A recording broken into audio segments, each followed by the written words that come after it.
Hello, dreamer. I'll be your storyteller tonight. Like and subscribe for more bedtime stories and share in the comments where you're listening from.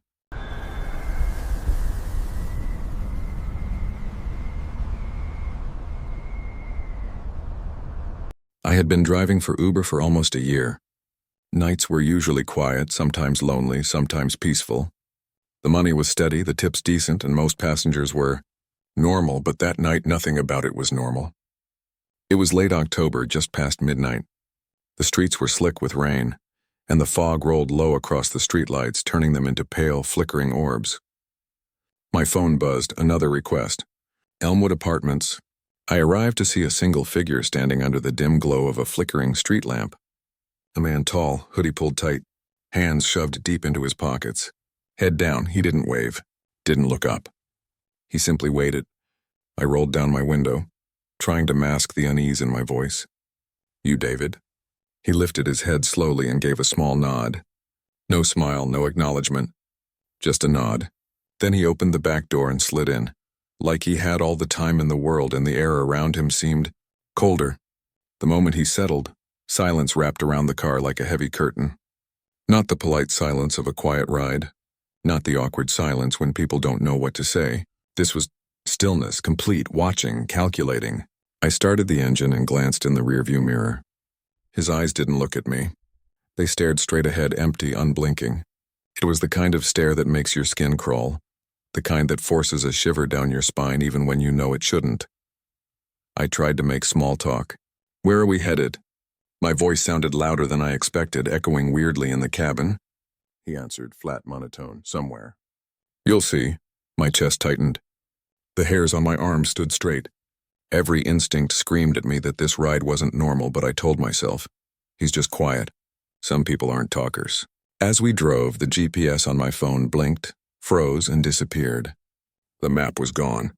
I tapped, swiped, restarted, but nothing. Panic coiled in my stomach. "Come on," I muttered under my breath. Then he spoke again, voice soft, deliberate. "Don't follow the map." "I'll guide you." I forced a laugh. "Sorry, man, Uber rules." He leaned forward slightly, eyes cold in the mirror. "Turn left now." And I did. The road narrowed. Trees leaned inward, their branches like skeletal fingers reaching for the car. Fog thickened, swallowing the streetlights behind us. Something about his calmness. The way he gave orders. It wasn't normal. I didn't know how to act, what to do. Every second felt stretched, suspended in some nightmare time. He didn't speak again for a while. Just sat watching, waiting, and I knew. He was planning something. Not yet, but soon. And I was trapped with him in a car that was no longer a vehicle, it was a cage. 30 minutes into the drive, I realized we weren't going anywhere near his supposed destination. Every road he directed me to led deeper into isolation. No lights, no houses, nothing but trees, shadows, fog. The kind of darkness that makes you question whether you're alone in the world. My hands gripped the wheel so tightly, knuckles white. "David, are you okay back there?" My voice cracked despite my effort to stay calm. He didn't answer. He simply stared. The car felt smaller, suffocating. Every instinct screamed, "Get out." But the door was locked. And I was driving, and I couldn't stop, not yet. I didn't know if I was imagining things or if the hairs standing on my arms were real warnings. One thing was certain, something was very, very wrong. The road seemed endless. Trees leaned over the asphalt like dark sentinels, their branches scraping the roof of my car in the wind. Fog clung stubbornly to the headlights, turning everything ahead into a swirling gray void. I could barely see 10 feet in front of me. Every curve of the road twisted in ways I didn't recognize. Somewhere deep down, I knew this wasn't a normal route. I glanced at David again, still quiet, still staring.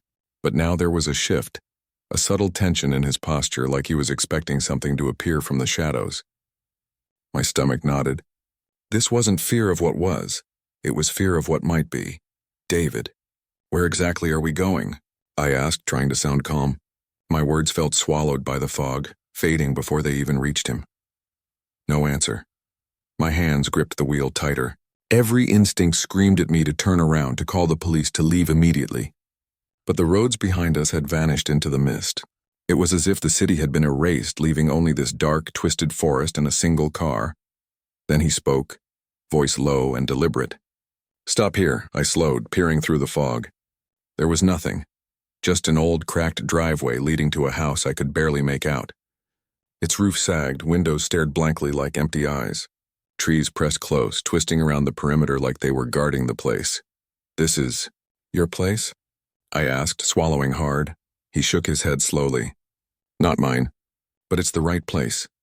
Something about the way he said that made the hair on my neck stand up. This wasn't casual. It was a statement filled with authority, dark and chilling. My gut told me I was walking into something I couldn't understand. David stepped out of the car without a word, leaving the door slightly ajar.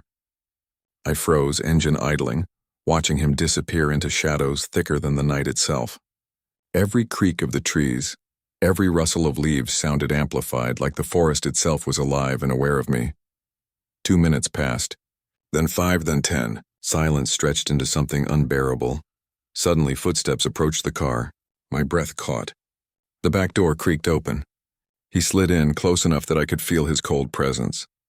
No words, just that same unsettling stare, calm, empty, and terrifying. "Take me back," he said almost casually. I couldn't move. I can't.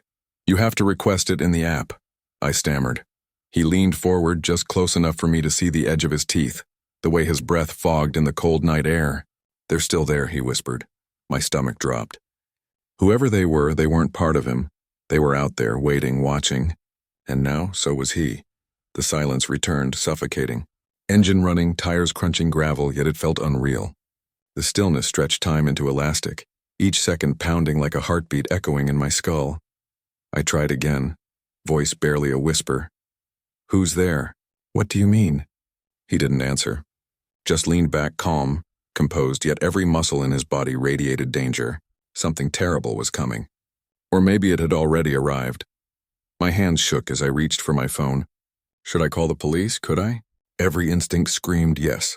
Yet fear held me frozen. Fear can be paralyzing, and right now I was completely trapped. Minutes passed, or maybe hours. Time lost all meaning. Then, almost imperceptibly, he nodded. Not a gesture of reassurance, not a direction, just acknowledgement. I started the engine and drove, the fog clutching the car like a living thing, hiding us from the world. Every shadow seemed to reach out. Every whisper of wind sounded like a voice warning me. "Where are you taking me?" he finally asked, tone casual, almost bored. I swallowed hard. Back to the city. "You'll have to request another ride," he didn't reply. Just leaned back, eyes fixed on the rearview mirror, and I knew he wasn't a passenger. He was an observer, a predator, and I was his prey. The road back felt longer than the night itself. Every mile stretched into a disorienting haze, the fog thickening as if the world around me had dissolved into gray nothingness. My knuckles were white on the steering wheel, and my heart hammered in my chest like it wanted to escape. David sat silently behind me, a shadow in human form, his eyes locked on me through the rearview mirror.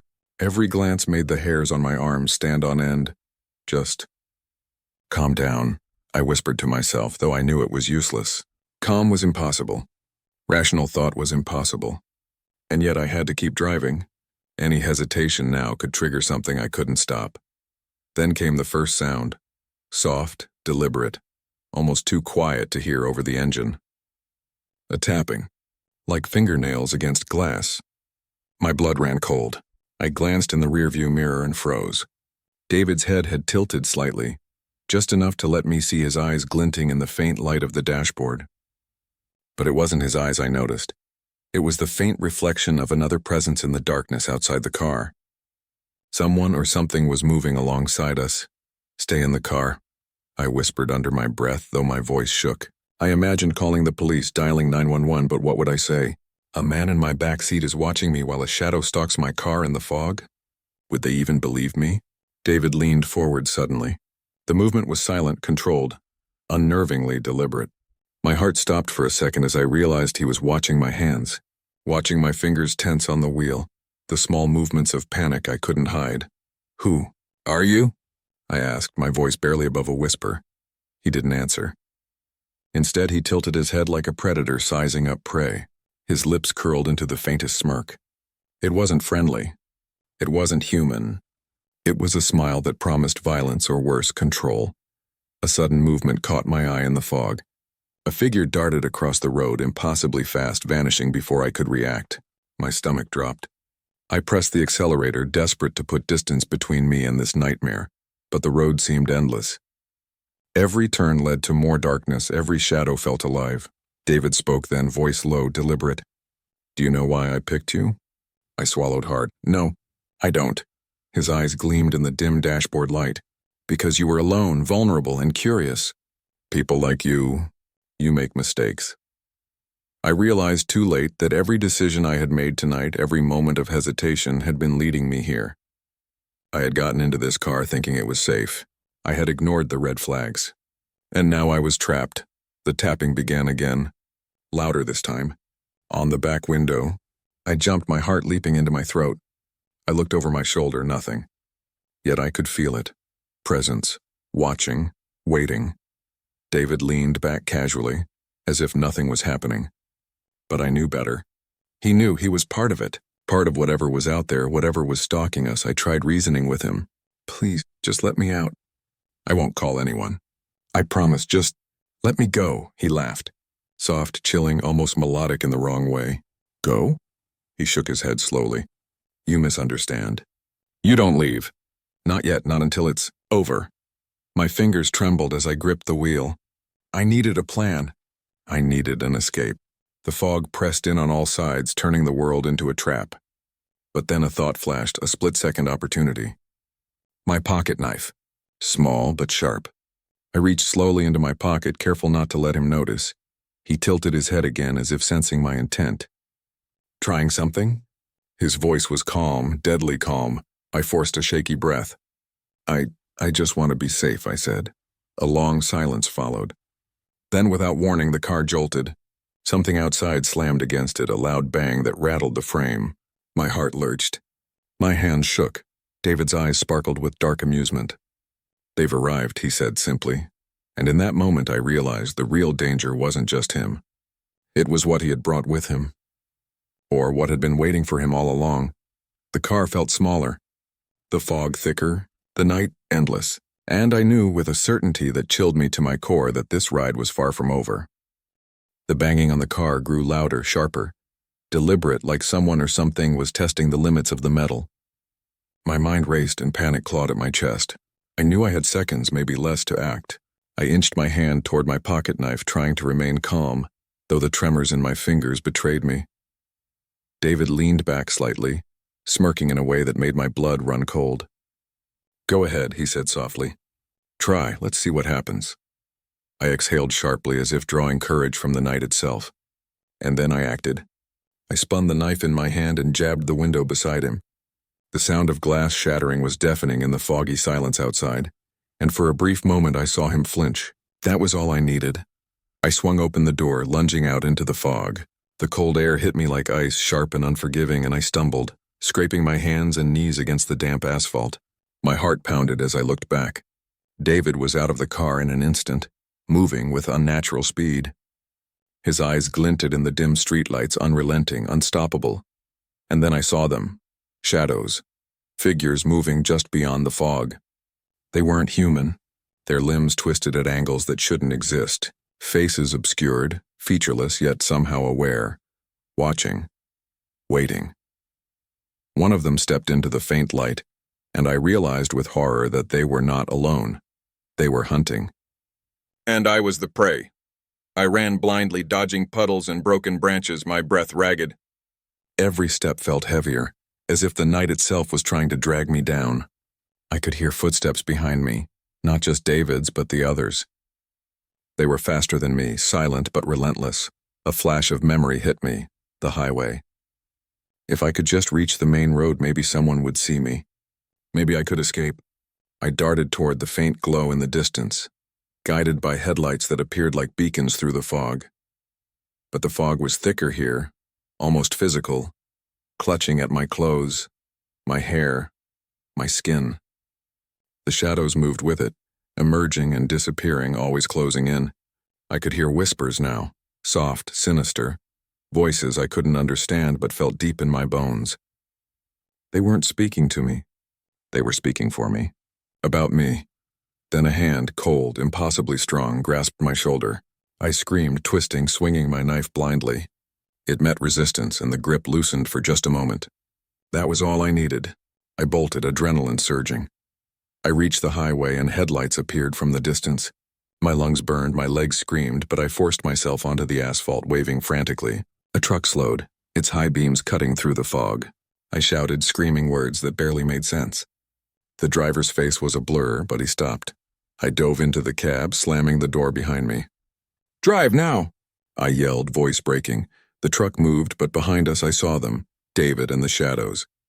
They didn't chase in the normal sense. They glided, silent, relentless. And then, for the first time, I saw David smile, wide, cruel, triumphant, as if he knew something I didn't. The truck gained speed, and the fog thinned slightly. I dared to breathe, though every instinct screamed that it wasn't over. My mind raced with questions. What were those things? Why David? Why me? I glanced at the rearview mirror, half expecting to see him inside the truck. He wasn't there. But I saw the shadows, just for a moment, flickering in the distance. Then gone. I didn't stop driving until I saw lights, houses, signs, normalcy. A town, civilization. My hands shook so badly I could barely grip the wheel. My mind refused to process what I had seen, but deep down a terrifying thought took root. They hadn't let me go. They were out there, waiting, watching, and David, he wasn't just a driver. He was the key. The gatekeeper. I knew the ride wasn't truly over. It would haunt me forever. The truck finally reached the outskirts of the town, and I slowed, hoping the normalcy around me would convince my mind that the nightmare was over. But the moment I stepped out, my instincts screamed that it wasn't. The streetlights flickered in an unnatural rhythm like they were breathing, and the fog, though lighter, clung to every corner. I called the local police, barely able to speak. I explained what had happened, trying to make sense of it in words that sounded insane even to me.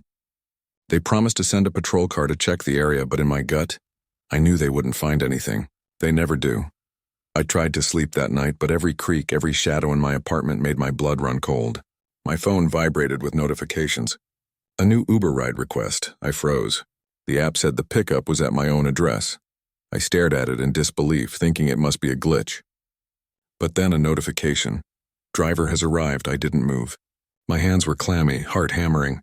I refused to open the door, refused to even look outside. But I could feel it. The same presence from that night, the same oppressive dread. I wasn't alone. Minutes passed, or maybe hours, I couldn't tell. Then came the soft tap on the window. Light, deliberate. My dog growled fiercely, his small frame bristling, fur standing on end, but I wasn't safe inside. The tapping continued. I knew it was him, David. I grabbed the knife, trembling, and prepared to defend myself. The police were supposed to arrive soon, but part of me knew even that wouldn't matter. I whispered a prayer and stepped slowly to the window. The silhouette was familiar, tall, hooded, calm, but there was something different. Something unnatural.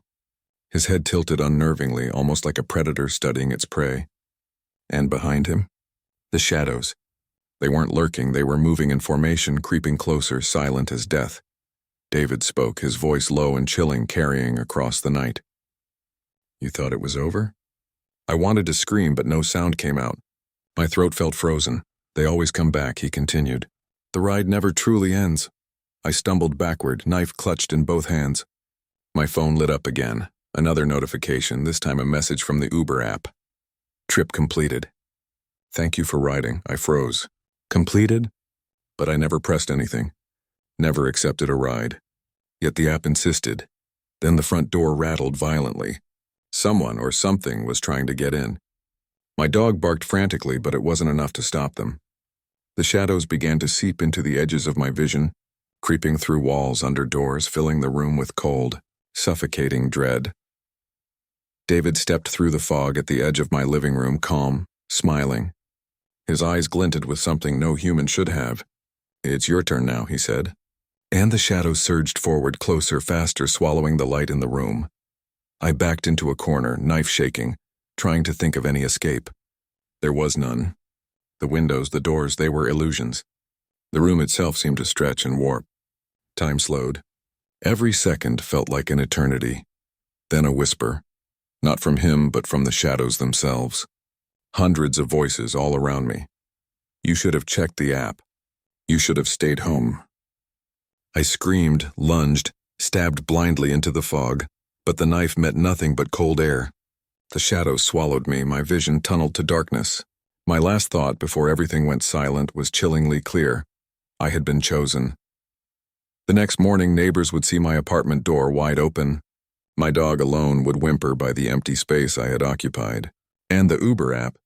It would show a completed trip, driver name blank, profile picture missing, as if it had never happened. And somewhere far away, David was ready, waiting for the next ride, the next night, the next victim. Because once you accept the wrong ride, once you let the shadows in, the trip never ends.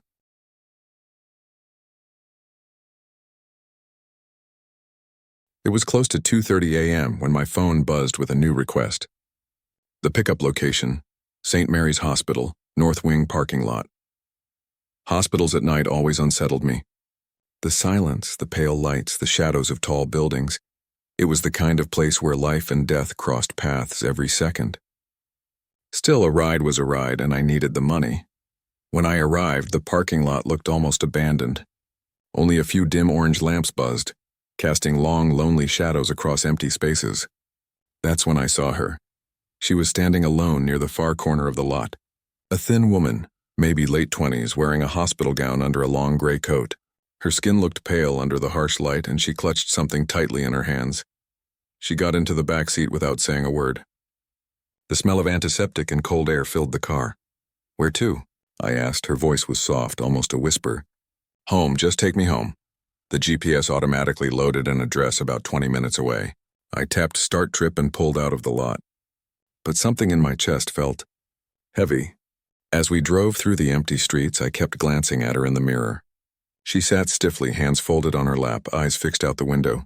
"Rough night?" I tried making small talk. She didn't move, didn't blink. Just whispered, "I shouldn't be here."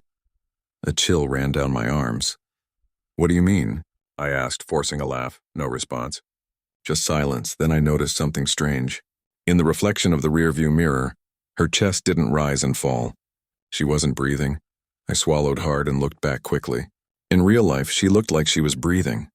Tiny movements, almost too faint to notice. But in the mirror, nothing. My heart began pounding. I gripped the wheel tighter, the road stretching endlessly in the darkness. The GPS suddenly glitched, rerouting me down smaller and smaller streets. The highlighted blue line twisted like a maze, leading us away from the city and into the countryside. "Are you sure this is the right way?" I asked nervously. "Yes," she whispered. "This is where I belong." The houses grew fewer, then disappeared altogether. Soon we were surrounded by fields swallowed in fog. My headlights barely cut through the mist. The GPS arrow kept spinning, but the voice directions continued. "In 500 feet, turn left. Continue straight for 2 miles, but there was no road. Just gravel and dirt." Still, somehow the car rolled forward smoothly, like the path existed only for us. The woman shifted finally, leaning closer to the window. "I've been waiting for this ride," she murmured. "I've been waiting so long." Her voice was clearer now, stronger, like every mile we drove gave her more life. My throat went dry. "Listen, I don't know what's going on, but if you're messing with me—" She snapped her gaze toward me, and for the first time I saw her face clearly. Her skin was pale as bone, her lips bluish, and her eyes hollow, not empty but deep dark pits like endless tunnels. I nearly slammed the brakes. She smiled faintly. "Don't be afraid. We're almost there." The car slowed as the road ended at tall iron gates, rusted, broken, hanging crooked. Beyond them stretched rows of crooked tombstones half buried in fog. A cemetery. The GPS announced cheerfully, "You have arrived at your destination." My breath caught. "What the hell?" The back door opened slowly. She stepped out, her gown fluttering in the night air. I turned in my seat to stop her, but my voice died in my throat. She wasn't walking on the ground. She was gliding. Her pale form drifted between the graves. The fog thickened, swirling around her like it obeyed her presence. "Wait!" I shouted. She stopped, turning one last time. Her face was softer now, almost peaceful. "Thank you for taking me home," she whispered, and then she vanished. The fog swallowed her whole. I sat frozen in the car, every nerve screaming at me to run. Finally, I forced myself to look at the back seat. Empty. But lying there, neatly placed, was a plastic hospital wristband. I picked it up with trembling fingers. Her name was printed in faded letters, Emily Carter, and below that, date of death, 11:47 p.m. I stared at the time. My trip had started at 2:30 a.m., almost 3 hours after she had already died. My stomach dropped. I scrambled for my phone, opening the Uber app. The trip log was blank. No record of any ride. The car engine sputtered, headlights flickering. Around me, the cemetery loomed silent, eternal. That night, I drove faster than I ever had in my life, refusing to look in the mirrors. But sometimes, when I drive past that hospital at night, I swear I see her standing there again, waiting for another ride,